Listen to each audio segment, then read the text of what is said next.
मतलब प्रकाश कैसी रेखा में चलता है? सीधी।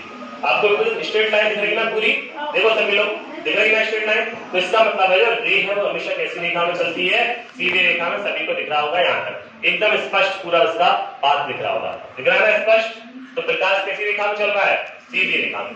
सबसे पहले हम करेंगे प्रकाश का रिफ्लेक्शन। क्या करेंगे? रिफ्लेक्शन या प्रकाश का परावर्तन। तो परावर्तन के लिए हमने कहा था कि माध्यम चयनित होगा। ये वायु है तो कैसे रहना चाहिए?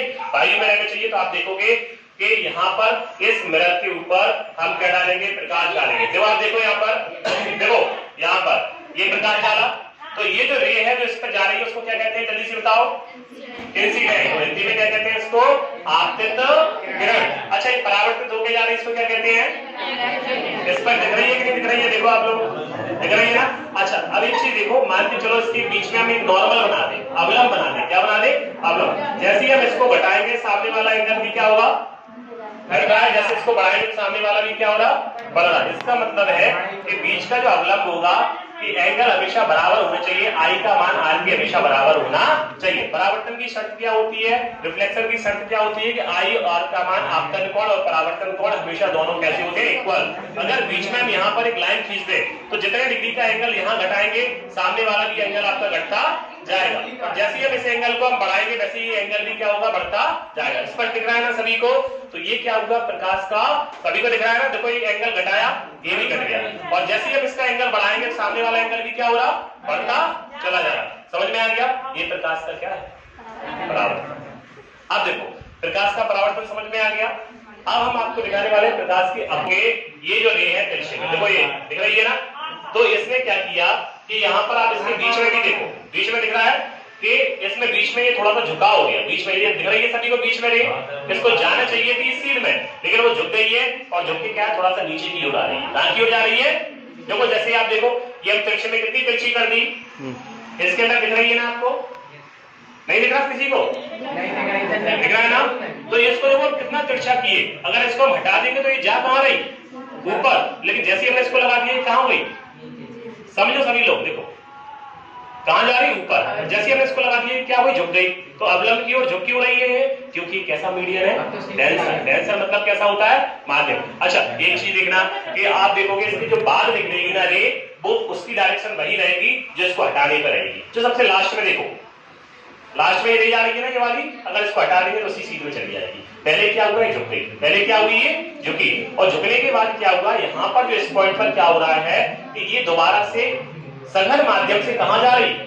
विरल माध्यम में। अब फिर से क्या आ गई? वायु। सभी गौर से देखो, ये फिर से क्या आ गई? वायु। तो फिर से वायु आने के कारण ये नॉर्मल से क्या हट गई?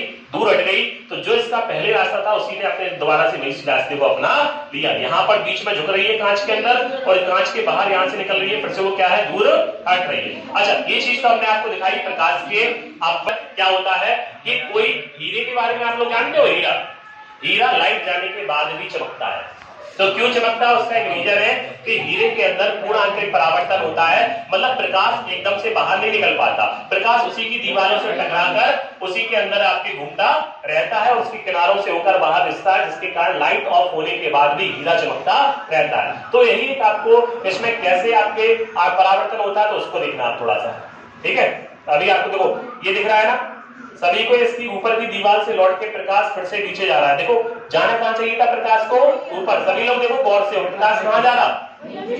अच्छा आप ये बताओ, वो तो रिफ्लेक्ट होकर जा रहा है, इसके अंदर जो प्रकाश जा रहा है वो कहां जा रहा है? एकदम से नीचे। वो नीचे क्यों जा रहा है? क्योंकि इसकी ऊपरी सतह से प्रकाश टकराया, और टकराने के बाद कहां चला गया?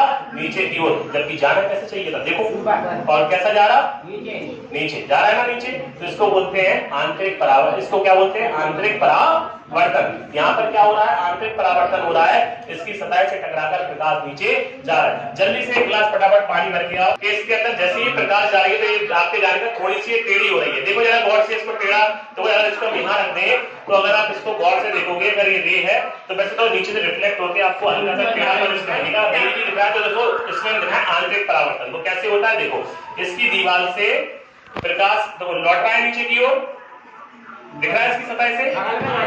देखो अरे बोलेंगे इसके अंदर देखो, ग्लास के अंदर आप देखने पर क्या हो रहा है? देखो सतह से टकराया, और टकराने के बाद अच्छा ये कब हो रहा है? ये जब ही होगा जब इसको हम 45 डिग्री के एंगल पे लगभग इसको रखें, और अगर इसको हम सीधा इस प्रकार से रख देंगे तो ये कहां चली आएगी? उस साइड। क्योंकि परावर्तन की शर्त क्या है कि आई और आर का मान हमेशा क्या होना चाहिए? इक्वल होना चाहिए। जैसे इसको हम लगभग 45 डिग्री के एंगल पे हम इसको सेट करेंगे तो क्या होगा? इसकी सतह से जाकर ये टकराने लगेगा। अगर इसको हम और ज्यादा ऐसा कर देंगे तो बाहर निकल जाएगा। निकल गया ना बाहर? निकल गया है बाहर हुआ। और जैसे इसका हमने एंगल थोड़ा सा 45 डिग्री के आसपास एंगल रखे तो ये देखो ये क्या हो रहा? ये इसकी सतह से टकराकर ऊपर नहीं जा रहा प्रकाश, इसकी सतह से टकरा के कांच की तरह व्यवहार कर रहा है। देखो इसके ऊपर नहीं आ रहा। सोचो आपको क्या लगता होगा कि इस पर हम प्रकाश टकराएंगे, प्रकाश पार कर जाएगा पानी को? पार कर रहा है क्या? नहीं कर रहा। क्यों नहीं कर रहा? क्योंकि इसके अंदर क्या हो रहा है? प्रकाश का परावर्तन हो रहा है। तो आप इस प्रकार से देखोगे यहाँ पर हमने इसको लाइट जलाई तो इसकी सतह से टकराकर ये वापस कहां आ गया?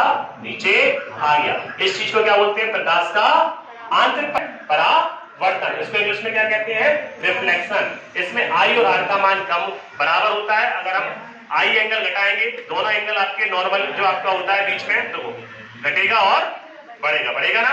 तो अगर हम लोग इस प्रकार से कर देंगे तो एंगल बढ़ता जाएगा, और जैसे इसको हम धीरे धीरे इसको उठाएंगे तो दूसरा वाला भी लाइन अपने आप क्या आती जाएगी? पास आती जाएगी। और ये आपका क्या हो गया? लास्ट